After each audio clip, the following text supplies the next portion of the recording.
1953, a coronation fit for a king. But it's a young queen who's about to be crowned, and the crowd roars its approval. The fact that she's a woman attracts no comment, and she will go on to reign over us for 6 decades. But England's queens haven't always been greeted with such adoration. Throughout our history, women and power have made an uneasy combination. 800 years earlier, another female heir to the throne came to Westminster for her coronation. She wasn't met by cheering crowds. Instead, she was chased away from the capital by an angry mob. Her name was Matilda, the first woman to make a claim to the English crown in her own right. But 800 years ago, power was inescapably male. There was no question in the medieval world. Men ruled, and women didn't. A king was a warrior who literally fought to win power, then battled to keep it. Yet despite everything that stood in their way, a handful of extraordinary women did attempt to rule medieval and Tudor England. This series is about the queens who challenged male power and the fierce reactions they provoked. When they pursued power like kings, these royal women were criticised and condemned. Most graphically of all, they've been vilified as she-wolves. These are the stories of the she-wolves of England. And to explore them is to realise just how far we've come and how little has changed. On the 24th of June, 1141, a 39-year-old woman sat down here at Westminster to a sumptuous banquet. It was a feast to celebrate her planned coronation as Queen of England. Matilda, it seemed, was about to become the first woman to rule England in her own right. Matilda was the daughter of Henry I and granddaughter of William the Conqueror, but you won't find her on the roll call of English monarchs. This faint manuscript image is the only contemporary picture of her that's into almost 20 years of catastrophic civil war. Matilda herself has gone down in history as a domineering and destructive woman, perceived by men as a she-wolf, simply because she dared to challenge the assumption that only a man could wear the English crown. And her bid for the throne began with a tragedy, the death of the male heir, her brother William. It happened not in England, but when he and their father were returning from their territory across the Channel in Normandy. This sleepy village, Barfleur in Normandy, was once the greatest port on the Norman coast. It was from here that Matilda's grandfather, William, Duke of Normandy, set off to conquer England in 1066. 54 years later, another Norman fleet set out from Barfleur to cross the Channel. At its head was the King of England, Henry I, in his great dragon-headed longship. And behind him, in a newly fitted-out vessel called the White Ship, was his son and heir William, with a large party of young noblemen. It was November, late in the year for what could be a treacherous crossing. But the water in Barfleur harbour was still and glassy, and there seemed no need for concern. The king set sail first, at twilight, to be followed by William and his company of ebullient young aristocrats. But when the White Ship slipped out into the dark water, no one noticed the rock at the harbour mouth. But no one could mistake the sickening jolt as the ship struck, and in the freezing November waters, there was no hope of rescue.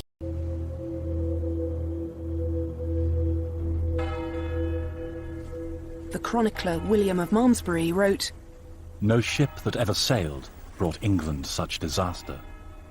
It was such a calamity that 2 days passed before anyone dared to break the news to King Henry. When eventually a stuttering boy was pushed forward to tell him that his son was dead, the king collapsed in anguish. it was a personal tragedy, but for a king, the personal was always political, and all Henry's hopes for his country's future had been swallowed by the sea, along with his drowned son. Norman kings had worn the English crown for just over 50 years, but already a dynasty had been founded, and a new source of sons and heirs. But now there was no natural successor to continue the line. No boys. Just a daughter called Matilda. There had never been a female heir to the English throne. But then again, there was nothing explicitly to say that a woman couldn't inherit the crown. The revolutionary effects of the conquest, which had swept away all precedent and tradition, meant that Norman England hadn't yet developed fixed rules about how a new monarch should be chosen. But in these times, it wasn't enough to have a right to the throne. To wear the crown, you had to fight for it too. That's exactly what happened with Matilda's father. Henry I had fought his older brother for the rule of England and Normandy. And once he'd become king, he had to keep on fighting to impose his authority on his nobles. Could this possibly be a job for a woman? These are the two sides of a king's great seal, the physical representation of the crown's authority that hung from every royal decree. An iconic image of power that demonstrates the king's most fundamental roles. Here, on one side, he sits with an orb and scepter in his hands to give justice to his people. On the other, he rides a war horse with his sword unsheathed to defend his kingdom. Sounds and feels overwhelmingly male. Back then, there was no question in contemporaries' minds about the order of God's creation. Men ruled, and their women obeyed. In fact, the Anglo-Saxon word for queen didn't mean a female king. It meant the wife of a king. And as a king's wife, a queen could advise her husband, or even represent him. But her authority always depended on his. And it was this limited kind of queenship, as royal wife to a royal husband, for which Matilda had been prepared since birth. When she was a small child, her father sent her to a foreign land to be married to a complete stranger. At the age of 8, she'd already begun an extraordinary career. She'd left England to marry Henry V, the King of Germany and Holy Roman Emperor. Since then, she'd been fated as his empress, the greatest court in Europe. And as a result, she had a powerful sense of her own majesty. Matilda, 23, her husband died suddenly. And after 16 years abroad, Matilda came home to England. She was Henry's only heir, and he chose this moment to ensure the future of his dynasty. This is Westminster Hall. In Matilda's day, it was probably the largest indoor space in Europe. It still has a daunting grandeur. It was at a ceremony here that Henry promised Matilda a startling new future. He was suggesting that for the first time, a woman could rule in her own right as a female king. On the 1st of January 1127, here in the Great Hall at Westminster, the nobles of Henry's kingdom swore a solemn oath that they would support Matilda's right to succeed to her father's throne. No one tried to argue that a woman couldn't rule. But the likelihood is that the nobles were paying lip service to an idea that they thought would never happen. And Henry had an alternative plan. Matilda was still young. If she could give him a grandson, England might yet be ruled by a king of his bloodline. So once again, he sent her away to be married. She might have been promised a powerful future, but for the moment, she was still her father's pawn. Since the conquest, the kings of England had ruled both England and Normandy. But this new Anglo-Norman realm was difficult to hold together. One way to defend it was to create alliances through marriage. Henry chose as Matilda's bridegroom Geoffrey of Anjou, whose lands to the south of Normandy could protect Henry's borders.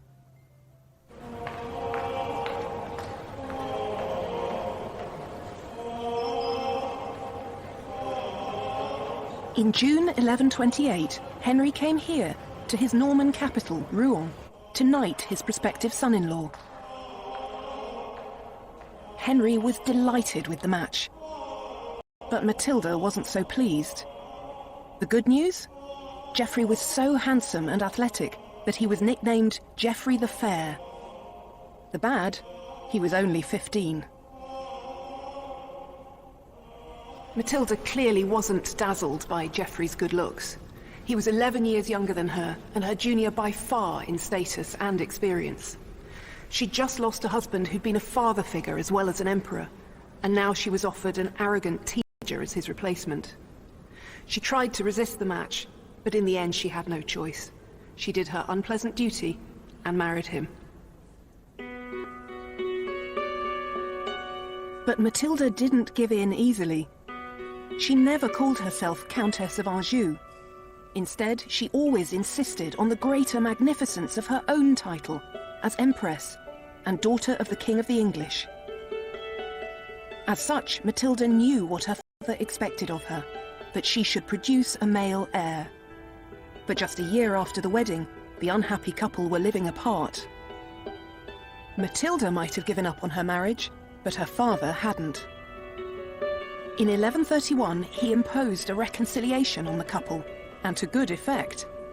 In the spring of 1133, Matilda gave birth to her first child, a healthy boy called Henry, after his proud grandfather. A year later, she had a second son. So Henry had his male heirs. But he was in his 60s, and it would be years before they grew up. And there was more. Having a family of her own meant that Matilda's loyalties were now split. The arrival of his grandsons was a dynastic triumph for Henry. But Matilda's new role as the mother of two young sons left her caught in the middle between her husband's ambition and her father's refusal, even at the age of 67, to relinquish any part of his hold on power. And in 1135, as political disagreement escalated into the flexing of military muscle, Matilda stayed in Anjou with Geoffrey, standing shoulder to shoulder with her husband. But just as Matilda was fighting for power for her husband, she was suddenly offered power in her own right. Her father Henry was taken ill on a hunting trip in November 1135. Knowing that his grandsons were not yet old enough to succeed him, as Henry lay dying, he insisted that the nobles abide by the agreement they'd made 8 years earlier to allow Matilda to rule. And as soon as the news of her father's death reached her, Matilda made her first move in becoming queen. She rode north to seize control of Argentan, an important fortress that was crucial to the rule of Normandy. But then she went no further. She discovered she was pregnant.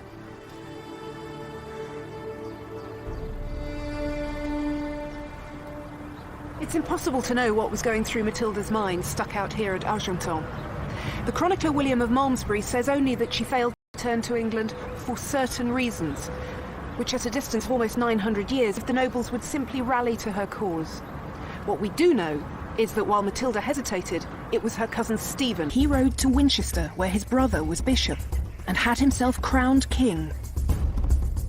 For Matilda, this was a shocking betrayal. Stephen had been among the nobles who had sworn allegiance to her when her father was alive. Matilda believed absolutely in her right to the throne. But her big mistake was to assume that others did too. Male might, it seemed, still overcame female right. According to a chronicle known as the Gesta Stephani, the Deeds of Stephen, there was no one else at hand who could take the king's place and put an end to the great dangers threatening the kingdom. This is hardly an impartial account. It was written by a monk with close ties to Stephen's court, and Stephen is the hero of the story. Unfortunately, no one was writing Matilda's story. Stephen's masterstroke was his speedily arranged coronation.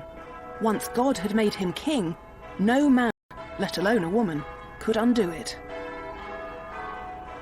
Stephen's kingship had taken effect in the moment he was anointed with holy oil. But in that instant also lay the seeds of civil war.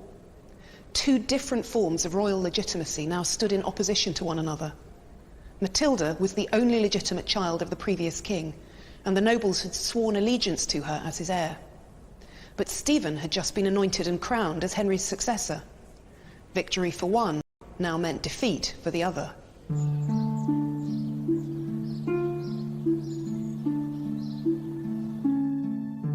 Stephen might have God on his side, but he needed people too.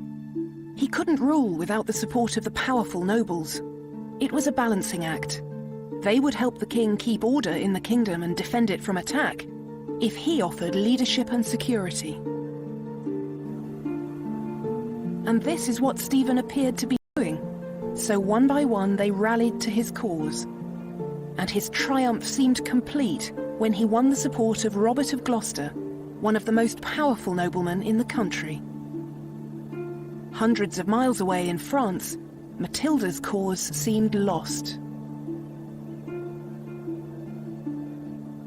Her third son had been born safely at Argenton, but now she and her boys were embattled there, with little prospect of reclaiming her inheritance. To make his throne secure, Stephen needed to control the Anglo-Norman realm on both sides of the Channel. But while he established his rule in England, it took him more than a year to cross the Channel to France. By then, Normandy had collapsed into anarchy, and so did Stephen's army, as his soldiers began to squabble among themselves.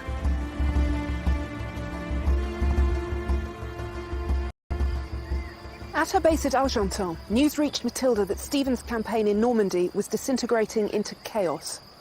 Most significantly of all, the uneasy alliance between Stephen and Robert of Gloucester began to fall apart. And in June 1138, in a dramatic about-turn, Robert declared his support for Matilda. At a stroke, her position was transformed. Matilda now had a route to England and the throne. Robert's lands in Normandy gave her a safe corridor to the coast. Stephen was still the anointed king, but for the first time, cracks were beginning to appear in his regime. How far would Matilda go to fight for the crown that she believed was hers?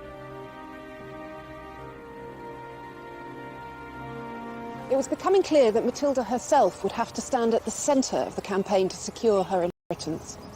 Her uniquely royal blood, despite the female body in which it was housed, represented the only hope of challenging the sanctity of Stephen's coronation. And so, in 1139, Matilda set foot on English soil for the first time in 8 years. She came here, to Arundel Castle. News quickly reached Stephen of Matilda's arrival, and he lost no time in marching an army to Arundel's gates.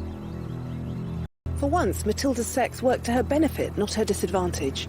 She was the daughter of a king, the widow of an emperor, and Stephen's own cousin.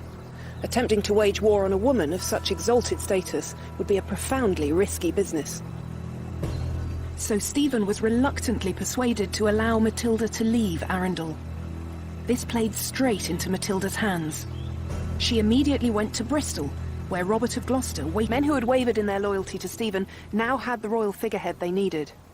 And while Matilda's forces had no chance of overwhelming Stephen's army head-on, they did find a way to wear him down with feints and lightning strikes, a kind of guerrilla warfare that kept Stephen on the back foot, and reduced to blackened earth by hostile troops.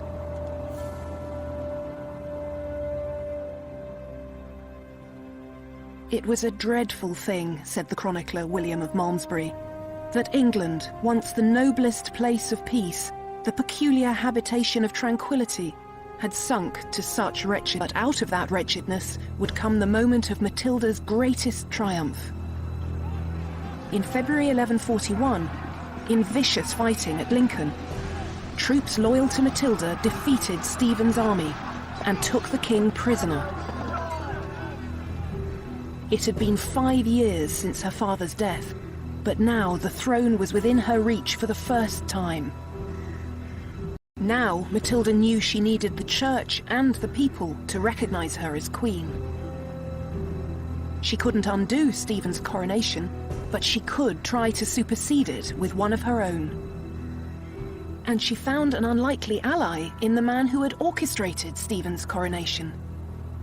His own brother, Bishop Henry of Winchester. Matilda cleverly promised Bishop Henry first place among her advisors, and in return, he rallied the church to her cause. In April 1141, Bishop Henry convened a special council of the church at Winchester. Among those who attended was the chronicler William of Malmesbury. This is a translation of William's chronicle, and it's an extraordinary thing, more than 800 years later, to read an eyewitness account. It turned out that the bishop was a master of political spin. He explained to the council that when King Henry died, he had left his crown to his daughter. But, he said, because it seemed tedious to wait for the lady, who made delays in coming to England since her residence was in Normandy, thought was taken for the peace of the country, and my brother allowed to reign.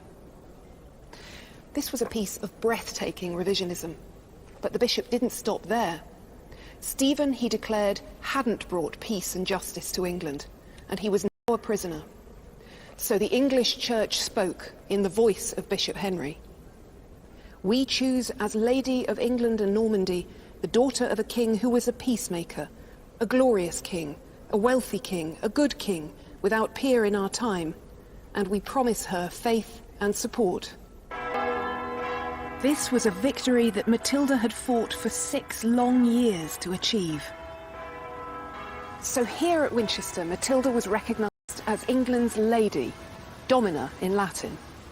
What that meant was that she would have dominion, power or lordship of the kind that her father had enjoyed.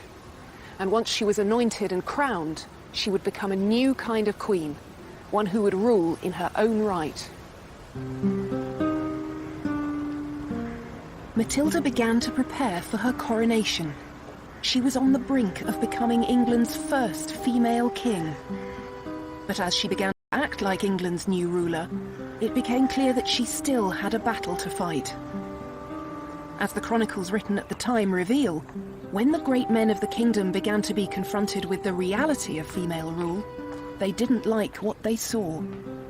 She was lifted up into an insufferable arrogance, and she alienated the hearts of almost everyone. She had brought the greater part of the kingdom under her sway, and on this account she was mightily puffed up and exalted in spirit. She at once put on an extremely arrogant demeanour instead of the modest gait and bearing proper to the gentle sex, began to walk and speak and do all things more stiffly and more haughtily than she had been wont, to such a point that soon, in the capital of the land subject to her, she actually made herself queen of all England and gloried in being so called. This has become the defining account of Matilda's difficulties at this crucial moment. She was just too arrogant to make a success of ruling. But there's more going on here than a previously undetected character flaw. Matilda was trying to become Queen of England, not in the conventional sense of a king's wife, but in the unprecedented form of a female king. And kings didn't deport themselves with a modest gait and bearing. They had to be commanding and authoritative.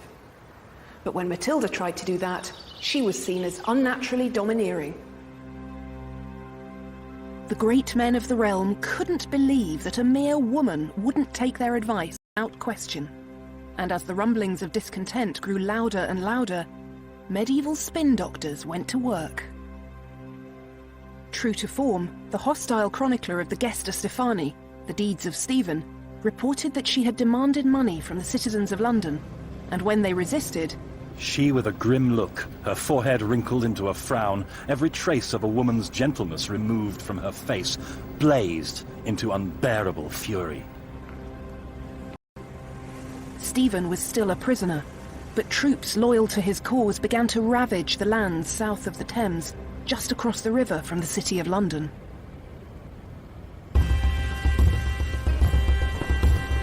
Pressed on with her coronation plans. She was so close to her moment of triumph, but at the last moment, everything began to unravel.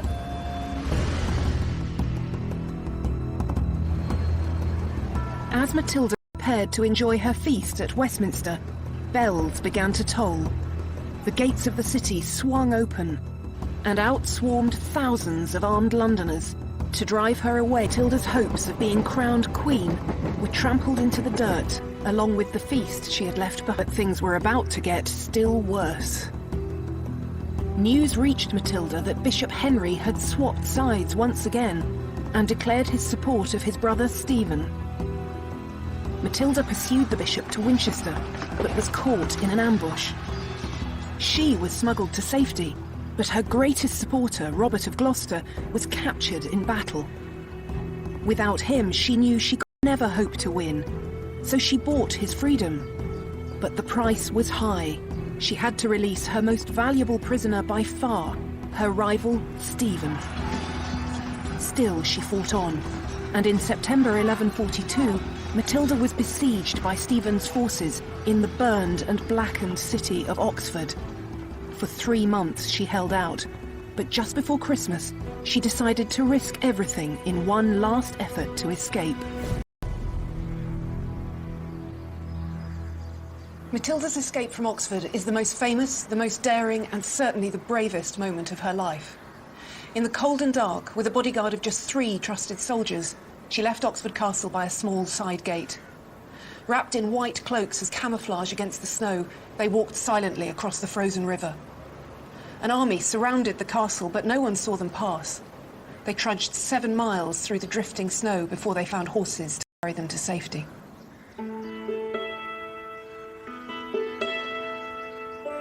It was a courageous escape by anyone's standards. And even the Gesta Stefani remarked on Matilda's extraordinary tenacity. Never have I read of another woman so luckily rescued from so many mortal foes and from the threat of dangers so great. Matilda was now free, but nothing had changed. England remained in military deadlock. It was time to develop a new game plan. As the destructive stalemate continued, Matilda could be. But she was the mother of a son, Henry, and he was an entirely different prospect. Matilda recognised that the battle she now faced was to win the crown for her son, not to wear it herself. If the she-wolf couldn't wear the crown, then her cub would. While Matilda had been fighting in England, her son Henry had grown up in France. As a strong and energetic warrior, he had all the promise of a future king, and Matilda decided that the time had come for him to fight for his grandfather's kingdom. Stephen's position had depended on his ability to offer security and leadership. But the anarchy of the long years of civil war had undone all that. According to the Anglo-Saxon Chronicle, England's people felt abandoned by God, saying that while they suffered, Christ and his saints slept. And so, in the face of dwindling support, Stephen was forced to agree a compromise. He would remain as king, but at a ceremony here in Winchester, Stephen recognised Henry as his successor. Matilda had won, but the cost of her victory was her own political eclipse. She wasn't even mentioned by name in the treaty that brought an end to the conflict that had dominated her life. It wasn't long, though, before her self-denial was rewarded. Stephen died in October 1154, and 2 months later, almost exactly 19 years since Matilda's father had died, her son was crowned King Henry II. With her son safely on the throne, Matilda returned to Normandy and settled just outside its capital, Rouen, where she acted as Henry's counsellor and sometimes his royal deputy. Matilda had shown how hard it was for a woman to rule in her own right. In the end, she sacrificed her own claim to the throne to ensure her dynasty continued. She had lost the battle, but she had won the war. Her father would have been proud of her, and her son certainly was. Henry never forgot the importance of his mother, and always called himself Henry Fitz-Empress, son of the Empress.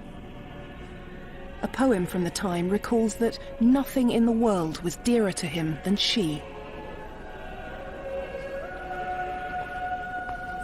Matilda died in Normandy at the age of 65 on the 10th of September 1167. Political pragmatism that made her son king. These Latin verses were later inscribed on her tomb. Ortu magna, viro maior, sed maxima partu, hic jacet, Henrici filia, sponsor, parens. Great by birth, greater by marriage, but greatest in her offspring. Here lies the daughter, wife, and mother of Henry. Her son's triumph was the vindication of everything she'd done, but the price to be paid for that victory was her disappearance between the lines of her own epitaph. This was the price that Matilda paid for being a queen who dared to believe she might act like a king. And still the question remained, would a woman seeking this much power always face such outrage?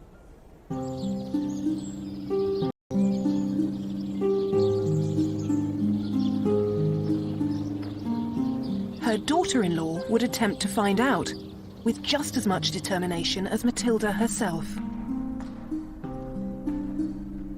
But as the centuries have gone by, Eleanor of Aquitaine's fame has endured less as a she-wolf than as a queen of the romantic world of chivalry and courtly love.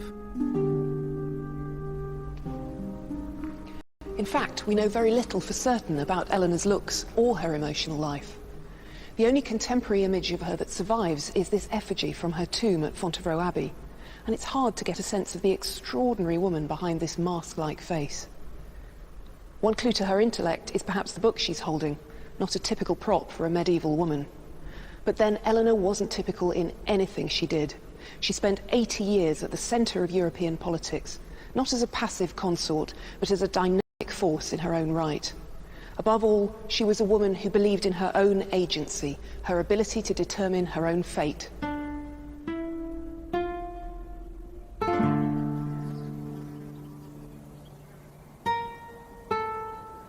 Eleanor's childhood was spent in Poitiers, one of the great cities of her father's Duchy of Aquitaine. In her day, it had a reputation as a place of poetry, romance, and wit. It was a flamboyant and sophisticated court for a girl to grow up in. This exquisite church, with its elaborate carvings and richly painted walls, gives us a rare glimpse into the sumptuousness of Eleanor's early life. But at the age of 13, she was abruptly taken away from all this. The beginning of Eleanor's life was entirely conventional for an aristocratic heiress. Just like Matilda, but Eleanor made a particularly powerful match. Her new husband was heir to the French throne, and within days of the wedding, the old king died. Now, at the age of only 13, Eleanor was Queen of France, wife of King Louis VII.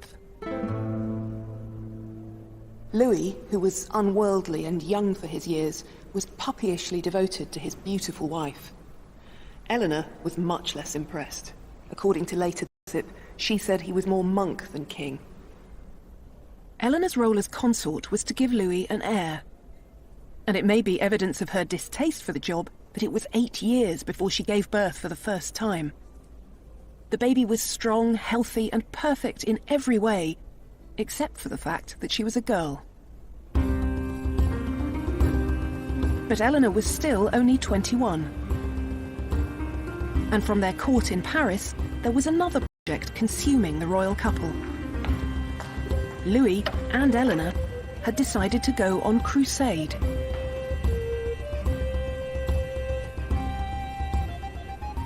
Here at Saint-Denis, in June 1147, Eleanor knelt to receive the Pope's blessing during the Crusade's elaborate send-off, and she almost fainted on a suffocatingly hot day. But she didn't show any such vulnerability in the face of the very real dangers of the Crusade itself.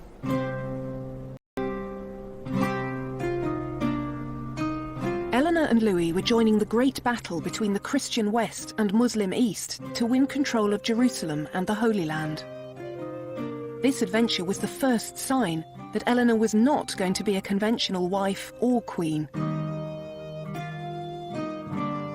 A crusade was not to be taken lightly, a treacherous journey across thousands of miles to face dangers of landscape, climate, disease, and war. Ironically, though, the greatest threat to France's queen wasn't her position near the front line, but a personal scandal. Eleanor and Louis made their way across Europe. In the spring of 1148, they sought refuge in Antioch, now in modern-day Turkey, which was ruled by Eleanor's uncle, Raymond of Poitiers.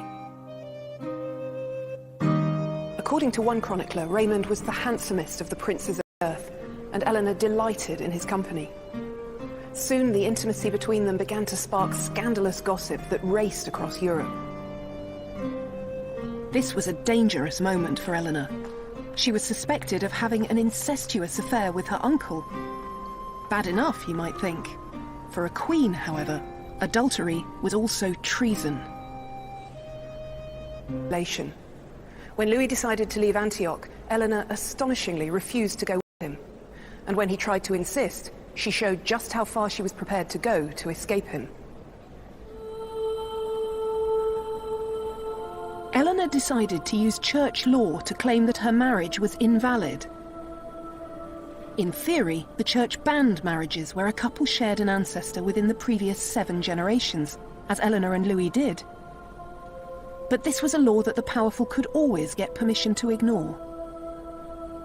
According to the chronicler John of Salisbury, when the king made haste to tear her away, she mentioned their kinship, saying it was not lawful for them to remain together as man and wife, since they were related by the 4th and 5th degree. the reality was that church law was used by powerful men to get rid of wives who were no longer politically convenient. And it seemed that Eleanor didn't see why she shouldn't use it too. But Eleanor found that the king's power was greater than hers. Louis wasn't prepared to let his queen go, and she was forced to leave Antioch with him. In 1149, the failed crusade trailed home, and for the next 2 years, Eleanor didn't waste her energy by struggling further. She remained dutifully in Paris, and in 1150, she gave birth to another daughter. But then she encountered the man who would change the whole course of her life. This man was Matilda's son, Henry, future King of England, and in 1151, peace talks brought him to Paris.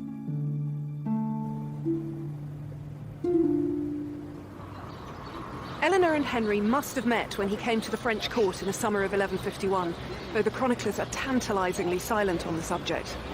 He was 9 years younger than Eleanor, a fiery and charismatic young man, boundless energy as a soldier and a leader. And just 7 months later, the difficulties in Eleanor's marriage erupted into the open once again. This time, it was Louis who had given up the fight to keep his wife by his side. In March 1152, a committee of French bishops annulled their marriage, and Eleanor left Paris immediately for Poitiers. Eleanor had inherited the vast Duchy of Aquitaine from her father, and by adding this that stretched from the Pyrenees to the Scottish borders. Eleanor had already shown that she would determine her own future. But now, in her second royal marriage, she found she wasn't the strongest female influence in her husband's life. That role went to her new mother-in-law, Matilda. We don't know anything about the relationship between these two formidable women. But what we do know is that while Eleanor did her duty as Henry's queen, producing 8 children in 15 years, it was Matilda who was the elder stateswoman in his government. That was to change in 1167, when Matilda died less than a year after the birth of her last royal grandchild. Now, at the age of 43, Eleanor's political career was about to begin in earnest.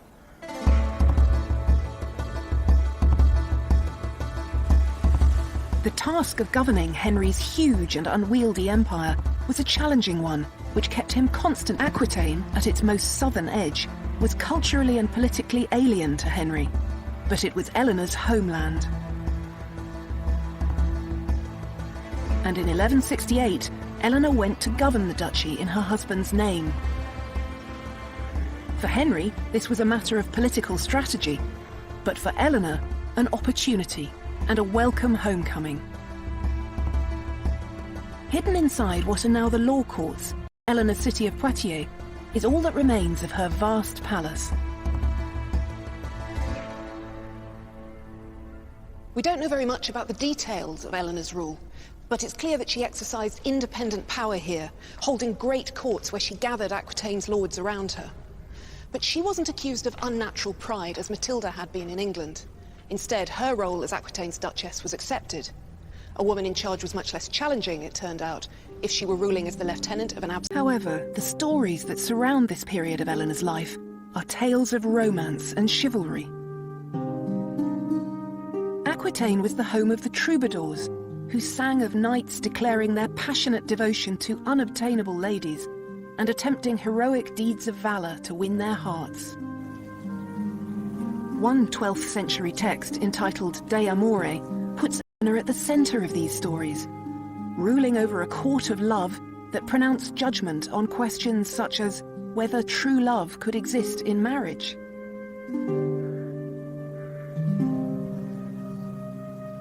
Idea has persisted so powerfully. How much easier to think of Eleanor as the queen of romance, concerned with emotions, not politics. But what Eleanor did next, I think, demonstrated in the most dramatic way just how important power was to her. This magnificent castle at Chinon, on the banks of the Loire, was one of the most important centres of Henry's rule. It was also the setting for what was to be Eleanor's most assertive bid for power.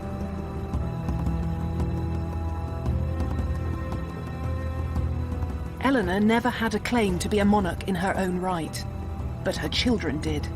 And as a mother, she was prepared to fight tooth and claw for her son's rights. It was a fight that would dominate the rest of her life. Male heirs were a medieval king's greatest asset, the insurance that his dynasty would prevail. But grown-up sons weren't always prepared to wait patiently while their father still reigned. When Eleanor's 3 eldest boys reached their teens, they were champing at the bit for a share in ruling their father's empire. And although Henry promised them a role to play, he couldn't bring himself to delegate real power. In 1173, their oldest son had had enough of his father's empty promises. Under cover of night, he rode away from Chinon to defect to Henry's great enemy and Eleanor's ex-husband, the King of France. Eleanor's husband was devastated at their son's betrayal, but Henry was about to get a much bigger shock. When he sent for his wife and his younger sons, he discovered that Eleanor and the boys had also left for Paris. It was clear that Eleanor, too, was in open revolt against her husband and king. Why did Eleanor turn on her husband? The story that's often told is that she was violently angry about Henry's affair with a beautiful young woman named Rosamond Clifford, known as Fair Rosamond, the Rose of the World. There's no way of knowing now what Eleanor thought or felt, so we'll never be sure exactly what was going through her mind when she rebelled against her husband. And once again in Eleanor's life, emotion gets used to fill a gap left by an absence of evidence. All kings had mistresses, and Eleanor was worldly wise enough to know that. But she had a formidable political brain, and it's much more likely that she, like her sons, was angry that the power Henry had given her in Aquitaine wasn't everything he'd promised. Eleanor was treading an intensely dangerous path, but she had Markle when she left one king to marry another.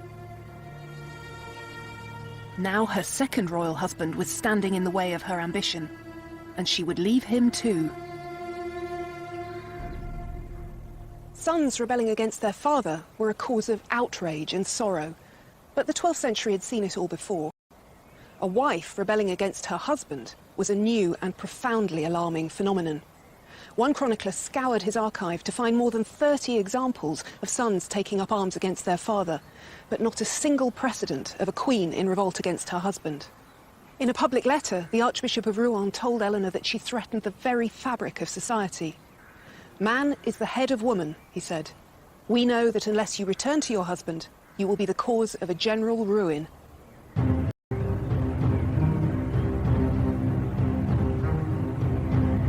But Eleanor, as always, refused to be cowed. She set about mustering support from the disaffected lords of Aquitaine, who were always ready to resist Henry's rule. Finally, she rode north to join her sons. But she never arrived. She was captured on the road by her husband's forces. According to one chronicle, they found her disguised as a man. With Eleanor captured, the boys were no match for their father. By the autumn of 1174, they had no choice but to throw themselves on his mercy. Henry was generous in victory, and offered his sons peace with honour. To Eleanor, he was not so magnanimous. Eleanor was taken as a prisoner from France to England, and for the next 15 years she's almost lost in silence. We don't even know for certain where she was held. But for a woman who'd always believed in her own agency, captivity can only have been relentlessly difficult to endure.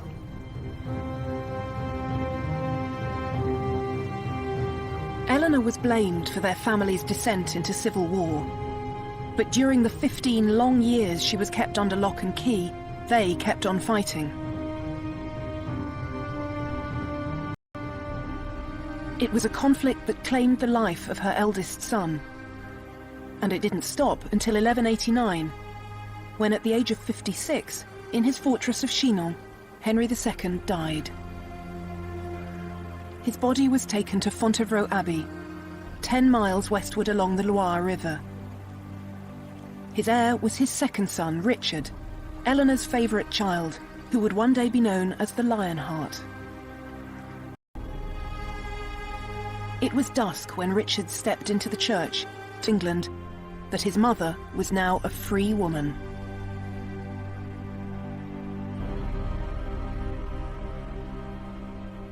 Eleanor was 65 years old, and after 15 years in captivity, her moment had come. And this time, she wasn't just given the Duchy of Aquitaine to rule, but the Kingdom of England. Richard sent word that his mother should have the power of doing whatever she wished in the kingdom. Eleanor had to rule England because Richard was away on crusade. And unusually for Eleanor's controversial career, her power didn't provoke critical comment. It seemed that a Queen Mother ruling on behalf of her son, the King, was infinitely more acceptable than a queen ruling in her own right. To establish her son's new regime, Eleanor travelled from city to city and castle to castle at the head of her queenly court. An unusual adjective for the chronicler Roger of Howden to choose, but one that emphasised the rare spectacle of a woman alone at the helm of English government. And she had to do the job for much longer than anyone had anticipated. On his way back from the Holy Land, Richard was captured and spent more than a year behind the walls of a German castle. It was Eleanor who kept the peace in England during his absence, and Eleanor who raised the ransom that eventually bought his freedom. When Richard died in 1199, struck by a stray arrow at a siege in France, it was Eleanor who secured the succession of her youngest son, John.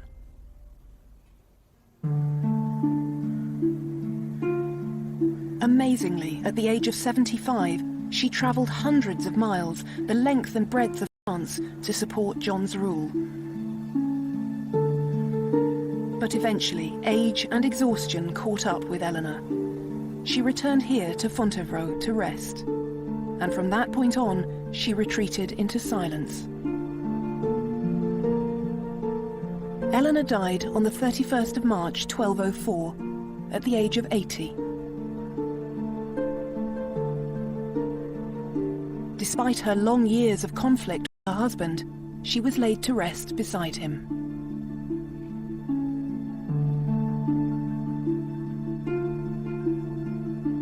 Matilda and Eleanor both believed in their right to rule for themselves. Matilda got to the very brink of her own coronation as Queen of England. And when Eleanor's power and autonomy were threatened, she went so far as to lead a rebellion against her own husband. But in practice, it turned out that the sight of a woman pursuing power for herself caused consternation. In the next programme, we meet the queens who inspired that title in literature. One accused of murder, the other of plunging the country into the Wars of the Roses, Isabella and Margaret each fought for power in one of the most brutal periods of English history.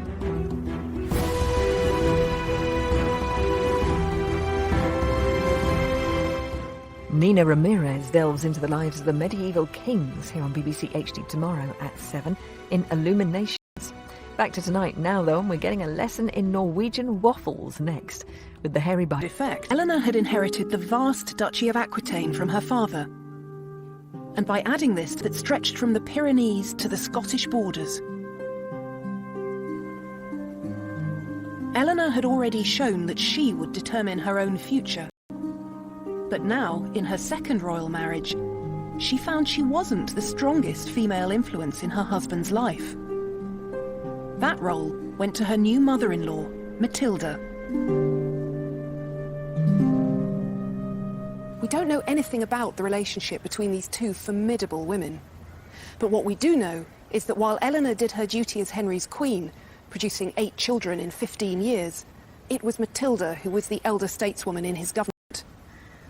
That was to change in 1167, when Matilda died less than a year after the birth of her last royal grandchild. Now, at the age of 43, Eleanor's political career was about to begin in earnest.